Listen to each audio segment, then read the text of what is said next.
Hello you all. In today's video we're going to be doing an introduction to this character here who's checked marked off on the screen. His name is called the Singularity, and we're going over his character from the game Dead by Daylight. It's a horror video game. This is what he looks like in his customizations. I play on this person's Steam account right now and I'm using their gaming resources. So let's go ahead and get into his bio about him. And I don't really play the killer side too much. I've only played the Singularity like once. I just don't like the killer side. And so what I do is I put points in from the survivor side whenever I play killers. So let's go ahead and read his bio about him. The Singularity. Hux A7-13's AI was activated on June 15, 2313. Manufactured by Huxley Industries Ltd., the A7 was the 13th iteration of the fully autonomous mobile humanoid android with 10 times the strength of a human. It was designed to work in conditions too hazardous for humans' life. Its AI was designed to be self-directing and use machine learning to solve problems on the fly.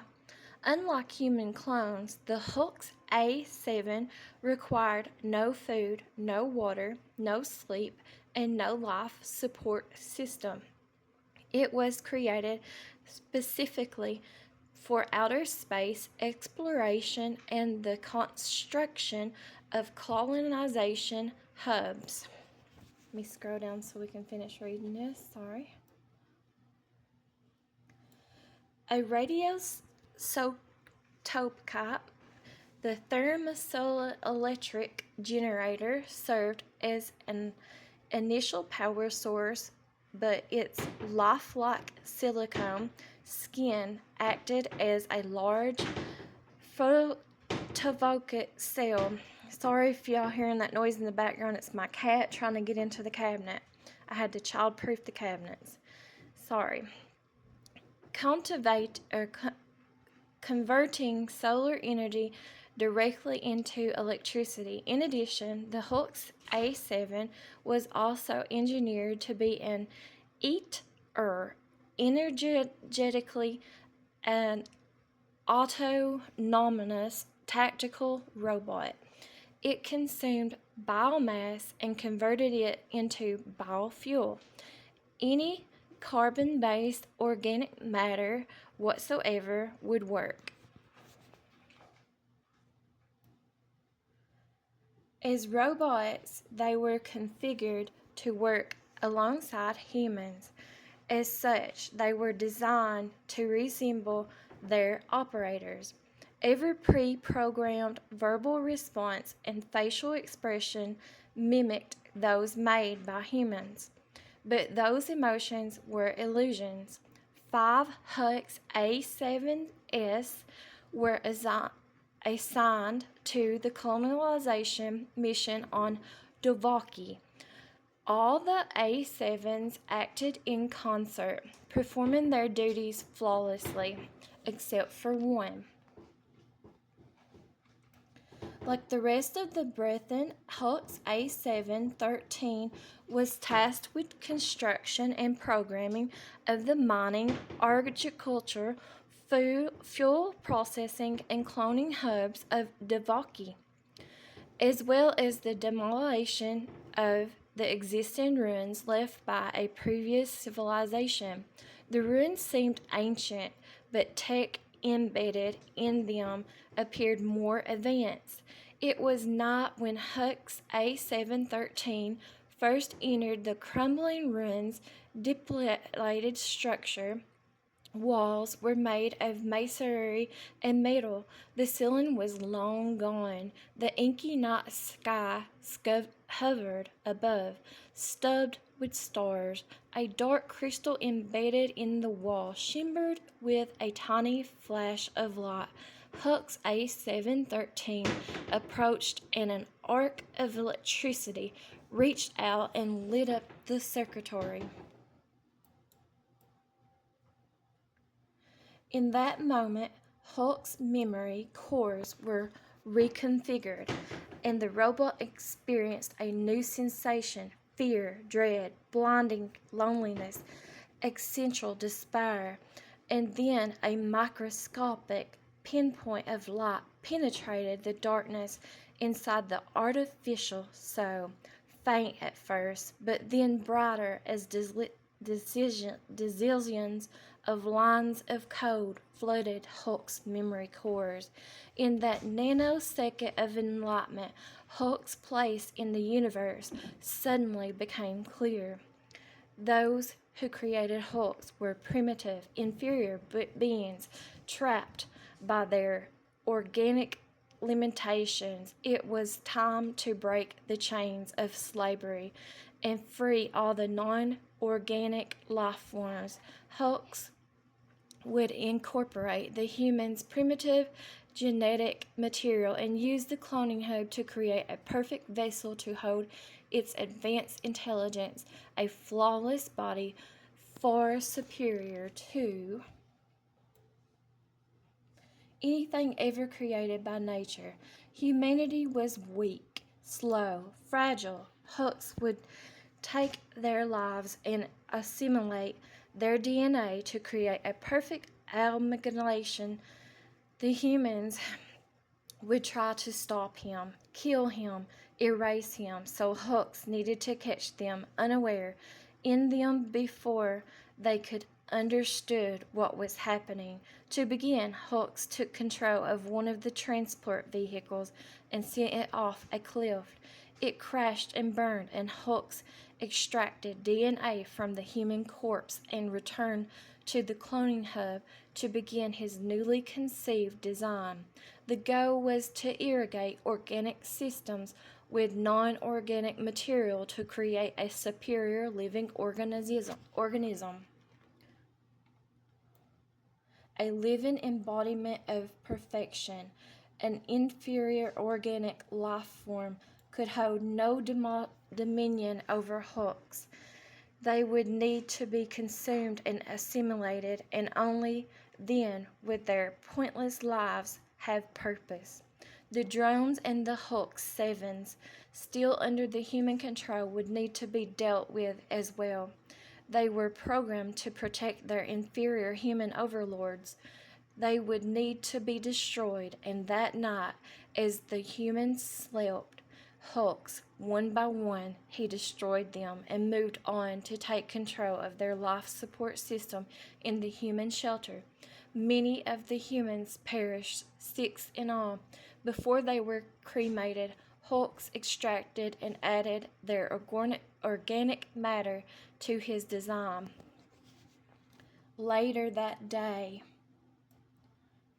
Hulks accompanied the female science officer on a reconnaissance mission. After killing and dismembering her to make it look like she had been attacked by a predator, Hulks returned to his design with a dripping head and several harvested organs, only to be interrupted by the inferior known as Gabriel. Gabriel, J15L19. Hulks knew the persona as well. Gabriel would definitely try to stop him. Reckless courage was a dominant trait in the J15L19.